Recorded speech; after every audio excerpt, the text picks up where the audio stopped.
Welcome back to day 188 and 189 of our Bible in a Year reading plan, which are our catch-up days. So in today's video, I am going to do a brief reflection from the book of Ecclesiastes, and I'm also going to do an introduction into the book of Isaiah. So let's dive into our reflection. And our reflection question says, Ecclesiastes 1 through 13 talks about the pursuit of wisdom.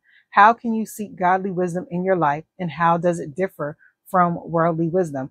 And so when we read that verse, it talks about Solomon pursuing, wisdom and striving to understand and know everything that has been done in the earth.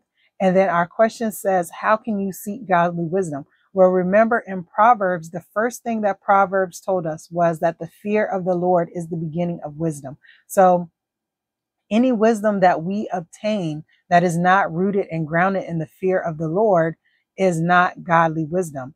And in a moment, we're going to look at James chapter 3, verses 13 through 17, which tells us what the difference is between godly wisdom and worldly wisdom. But if we want to obtain godly wisdom, the first thing that we need to do is pick up this Bible and read through this Bible. The Bible has so much wisdom and knowledge in it, so much godly wisdom and knowledge in it. You could spend a year just going through the book of Proverbs and gaining wisdom and understanding from the Proverbs alone. We're not even talking about reading any of the other 65 books in the Bible, but just in Proverbs alone, there is so much wisdom that we can use and apply to our lives. And because it is coming straight from the Word of God, you know that this wisdom that is found in this book is godly wisdom. But let's go to the book of James. And so James chapter 3, starting at verse 13 says, "Who is wise and understanding among you? Let them show it by their good life, by deeds done in the humility that comes from wisdom. But if you harbor bitter envy and selfish ambition in your hearts, do not boast about it or deny the truth. Such wisdom does not come down from heaven, but is earthly, unspiritual, and demonic. For where you have envy and selfish ambition, there you find disorder and every evil practice. But the wisdom that comes from heaven is first of all pure, then peace-loving, considerate, submissive, full of mercy and good fruit, impartial and sincere." So we see the difference between worldly wisdom and godly wisdom. Worldly wisdom is selfish. It said in James, worldly wisdom will cause you to seek out selfish ambition. What can I do for me? How can I get ahead? How can I move forward? Selfish ambition causes you not to look out for other people. You're always stepping on top of people to get ahead. It causes us to envy others and want what other people have, while godly wisdom is the total opposite. Godly wisdom brings us peace. It brings us joy. It's full of mercy. It's considerate of other people. So when we operate in godly wisdom, everybody wins. Whereas when we operate in worldly wisdom, the only people that win is us. And it causes us to envy. It causes us to cause problems. At the end of James, where it's talking about worldly wisdom, it says, there you'll find disorder in every evil practice. So when we're operating in worldly wisdom, it causes us to walk in the flesh. Whereas when we are walking in godly wisdom, we are always putting the needs of others first, just as Jesus did. He put the needs of others before himself. He cared for the least of these. And so when we are walking in godly wisdom, then the things that we do will be a benefit to everyone else around us and not just to ourselves. So that's how godly wisdom differs from worldly wisdom. And it's not that we can't learn worldly wisdom, but we always want to filter whatever wisdom we learn through the lens of God. And there are some worldly practices, things that we learn in the world that we need to toss out because they are not godly. So that is the end of my reflection for today on the difference between worldly wisdom and godly wisdom, and how we can find godly wisdom, which, remember, I told you guys, is in this book.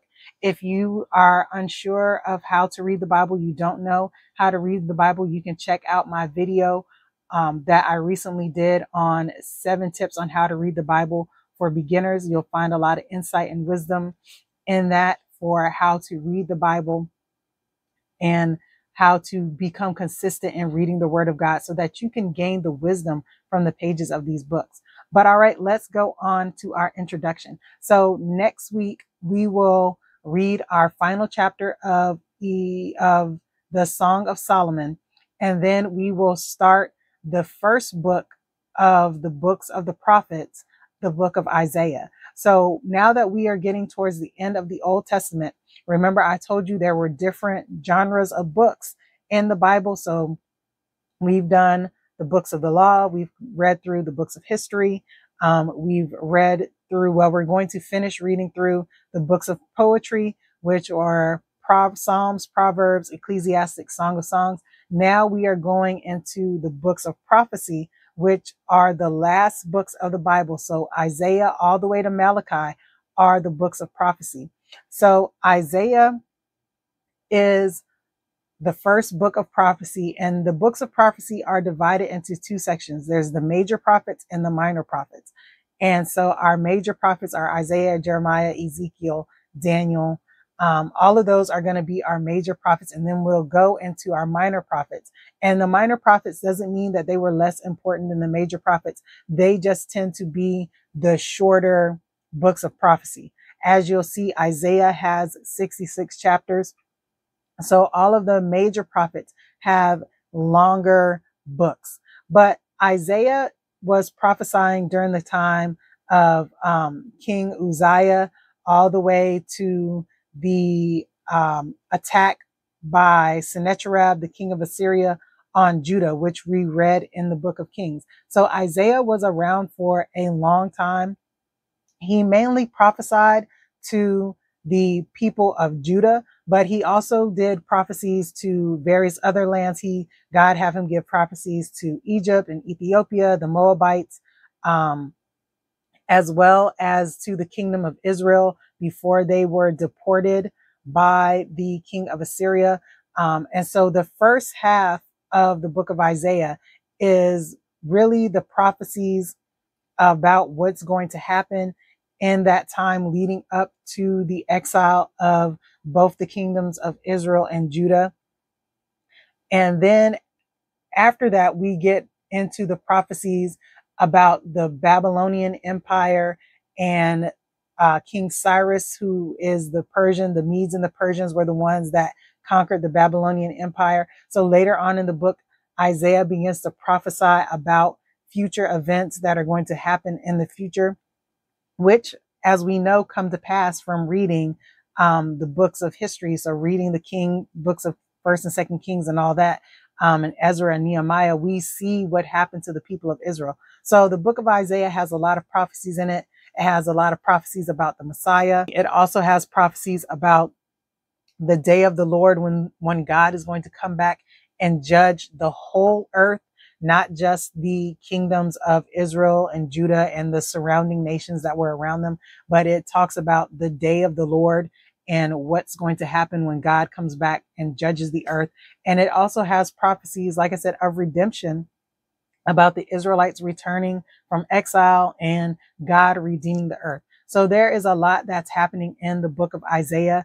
And the books of the prophets are actually really nice to read in a chronological Bible, because you can see these prophecies as they're unfolding during the books of Second Kings and Ezra and Nehemiah. And so you can kind of place the prophecies in there as they're going. But I look forward to reading the book of Isaiah with you guys and just reading through some of the prophecies, especially the ones about the Messiah, Jesus, and then the prophecies about the day of the Lord and what is going to happen when God comes back and he restores the earth to himself. But all right, guys, I hope that this video was a blessing to you. I hope you learned something new about the Bible and the book of Isaiah. And I look forward to seeing you guys on day 190. Well, we'll be reading the final chapters of the Song of Solomon and Isaiah chapter 1. But all right, have a blessed day. Bye.